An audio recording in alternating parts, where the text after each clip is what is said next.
Bueno, muchachos, aquí nos encontramos con el tema 3, que está relacionado con los agentes de la economía. La palabra agentes, yo prefiero mencionar que son protagonistas, pero constantemente en todos los textos de economía ustedes van a encontrar que se nombran de esta manera, ¿verdad? Son agentes económicos. Agentes económicos es como cuando ves una película y tú ves efectivamente que hay protagonistas dentro de la película. Los agentes económicos son los protagonistas entonces de la economía, ¿ya? Ese es el nivel de importancia. Entonces, ¿quiénes son los agentes que componen la economía? Es lo que primero me pregunto en esta lámina. Entonces, los agentes de la economía son aquellos actores que participan activamente en las economías, en donde a lo menos podemos identificar a 3. Las familias, de las cuales tú formas parte, las empresas, que más de seguro has comprado la mayoría de las cosas que tienes a tu alrededor a una empresa, los gobiernos también son los 3 actores fundamentales dentro de la economía. Los mercados financieros también es un agente económico, pero esos son aspectos que se ven un poquito más adelante en asignaturas como macroeconomía. En este aspecto tratemos de concentrarnos en estos 3 agentes de la economía: las familias, las empresas y los gobiernos. Empecemos con las familias. La familia, de acuerdo a el INE, en una de las tantas definiciones que existen a nivel mundial, es un grupo de personas que residen en una misma vivienda familiar. Eso es lo que identifica el INE. Por tanto, forman parte de un hogar. Están vinculadas por lazos de parentesco, ya sean de sangre o políticos, e independientemente de su grado. Eso es lo que menciona el INE sobre el concepto de lo que significa una familia. La diferencia entre un hogar y familia para el INE es que el hogar puede ser unipersonal. Unipersonal quiere decir que puede ser y puede estar ese hogar solamente una persona viviendo en esa vivienda y ya es considerado como un hogar. Mientras que la familia tiene que constar por lo menos de 2 miembros. De tal manera que si tú vives solo, tú vives efectivamente en un hogar, pero la familia a lo menos tiene que tener 2 miembros. Eso es lo que menciona el INE. Los miembros y la otra característica, que es la característica B, nos indica que los miembros de un hogar multipersonal no tienen necesariamente que estar emparentados, mientras que los miembros de una familia sí. Entonces quiere decir que hay una diferencia clara entre el hogar y la familia.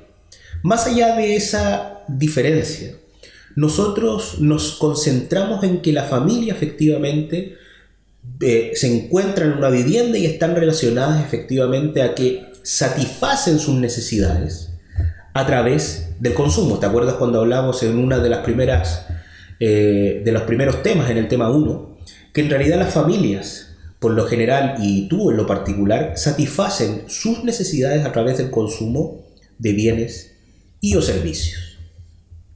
En la siguiente lámina nosotros hablamos sobre el objetivo de las familias. El objetivo principal de la familia es maximizar el consumo. Maximizar quiere decir que tratar de consumir lo máximo posible. Eso es lo que menciona, por lo general, la economía. La economía entiende entonces que si una familia tiene una mayor cantidad de recursos para poder consumir más, se va a encontrar en un mayor bienestar. Eso es lo que entiende la economía. O sea, quiere decir que a mayor consumo, mayor bienestar. En cambio, cuando las familias no tienen consumos, quiere decir de que en realidad están en un aspecto que podríamos mencionar de un no bienestar. Entonces, yo creo que ya te estás empezando a dar cuenta de la importancia que tiene efectivamente consumir dentro de la economía. Y puedes estar en acuerdo o en desacuerdo sobre si el consumo es igual al bienestar. Yo tengo mi opinión personal y en algún momento podemos conversarla, pero yo creo que efectivamente, y más ahora que se ve con la pandemia que ocurre, por ejemplo, en el mundo, en el cual las familias están viendo que no necesariamente consumen y consumen, de que en realidad muchas familias siguen con un sistema de bienestar. No obstante, hay otras que tienen que salir obligadamente a tener y obtener recursos que les permitan entonces generar un mayor consumo. Es extraño este punto, porque al parecer lo que nosotros vemos es que las familias por lo general se esfuerzan para tener una mayor cantidad de dinero que te permita consumir. Pues bien, sigamos con la lámina. La lámina nos decía entonces que el objetivo de las familias es maximizar su consumo de acuerdo a las restricciones de presupuesto que tengan. Cuando yo hablo de una restricción de presupuesto, quiere decir que tienen recursos limitados para poder consumir. Si una familia, por ejemplo, recibe una remuneración de 600.000 pesos, quiere decir que su consumo se encuentra relacionado con esos 600.000 pesos. La única forma de poder consumir más es obteniendo y ganando una mayor remuneración, un mayor salario, ¿cierto? O sea, más que 600.000 pesos. Algunos de ustedes se estarán preguntando, pero bueno, profesor, puede existir la posibilidad de que también pida un crédito, que es dinero que no tiene, una deuda. Pero te recuerdo que la deuda, para los bancos, para el mercado financiero, siempre está orientado también a tu capacidad de pago que tú tienes.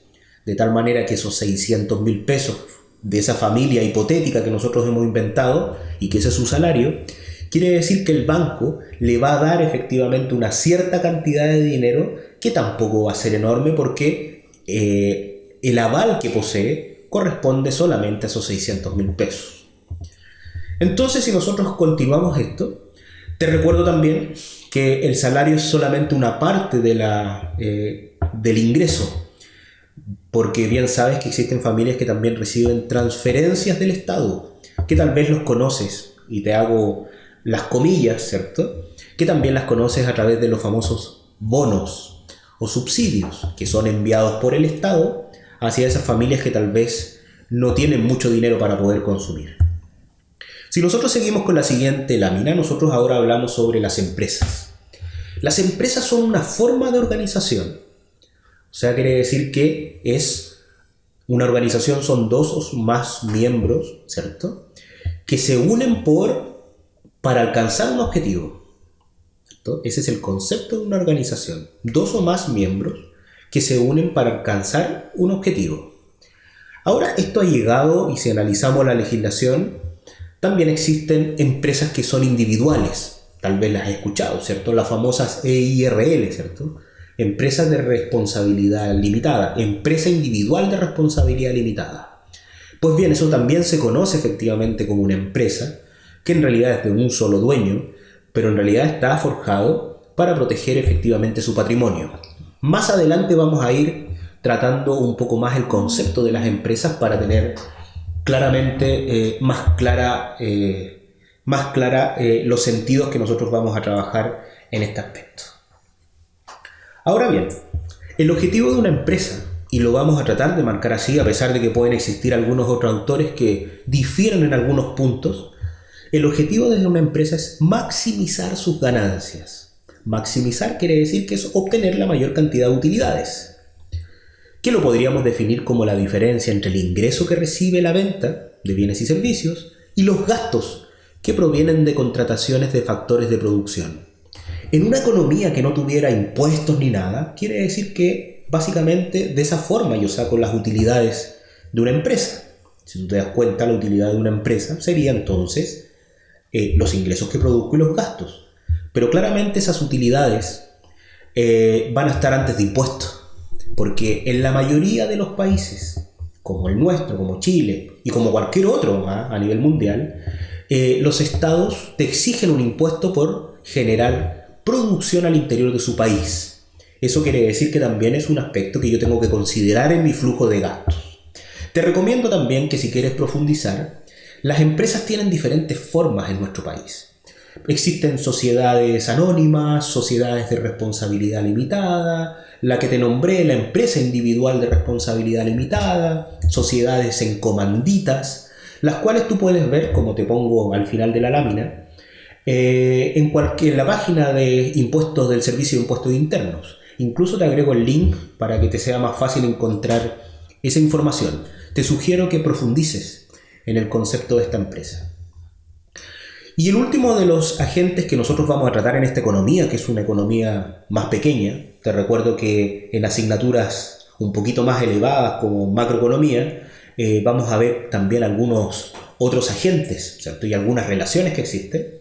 Pero bien, en este caso nos vamos a contentar con esto. El Estado es otro de los agentes económicos. Entonces tenemos a las familias, a las empresas y al Estado. El Estado es importantísimo porque ocupa diferentes tipos de herramientas para su funcionamiento, como los impuestos o también los subsidios, que son herramientas que existen dentro de la economía. El rol del Estado está dado efectivamente por los países, claramente.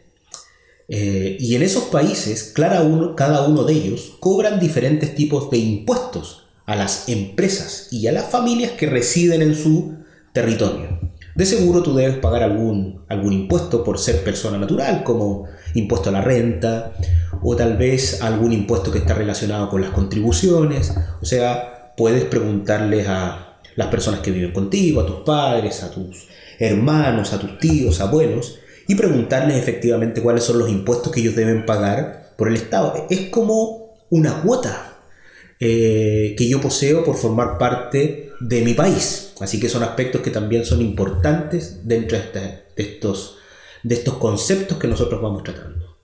Con esta lámina ya finalizamos, muchachos, este tema, con esta lámina en el cual nosotros vemos los agentes y el funcionamiento del flujo circular de renta, que aquí le hemos puesto diagrama circular del ingreso, pero básicamente es lo mismo.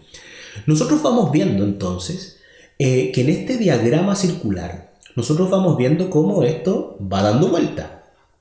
En la lámina están las familias, en la mano derecha, el Estado que yo he colocado en medio y las empresas que están al lado izquierdo. Es interesante este flujo porque las empresas entregan bienes y servicios al mercado de bienes, y en el mercado de bienes esos bienes y servicios van a las familias, que esa es la parte superior de la lámina y del dibujo que nosotros estamos mirando en pantalla. O sea, quiere decir de que existe un mercado de bienes donde se transa la producción que existe y que es entregada por las empresas, y los que compran en ese mercado de bienes son las familias. ¿Cómo compran? Lo compran a través de un método de intercambio, que por lo general en la economía es el dinero. En la parte inferior de la imagen, nosotros vemos que las familias tienen un flujo de dinero que va hacia las empresas, pero antes pasa en un mercado de factores, que ese aspecto y ese mercado es un mercado de factores productivos. Concentrémonos en la familia solamente, muchachos, porque estamos haciendo una simplificación del flujo circular. Las familias entregan el trabajo a las empresas y ese trabajo ocurre en el mercado de factores productivos. Entonces quiere decir que una familia se prepara, se perfecciona, se capacita, ¿cierto? Sus personas se capacitan. Ustedes, muchachos, están estudiando para tener mayores herramientas y desempeñarse mejor en este mercado de factores productivos. Y las empresas adquieren los servicios que son la forma de trabajo que ustedes tienen en este mercado de factores productivos y te pagan un salario por hacer uso de tus habilidades y competencias. De tal manera que nosotros vamos viendo en este flujo circular que efectivamente el nombre también lo indica. Es un flujo o un diagrama, yo prefiero llamarle flujo de dinero, ¿cierto? Flujo de ingreso, que es circular porque claramente se aprecia y que muestra cómo el ingreso va pasando por los distintos actores dentro de la economía. Te dejo una inquietud y con esto terminamos. La inquietud te la menciono con el Estado, que está en medio. El Estado, ¿cuál es el rol del Estado en esta lámina? Porque lo hemos colocado solamente en medio.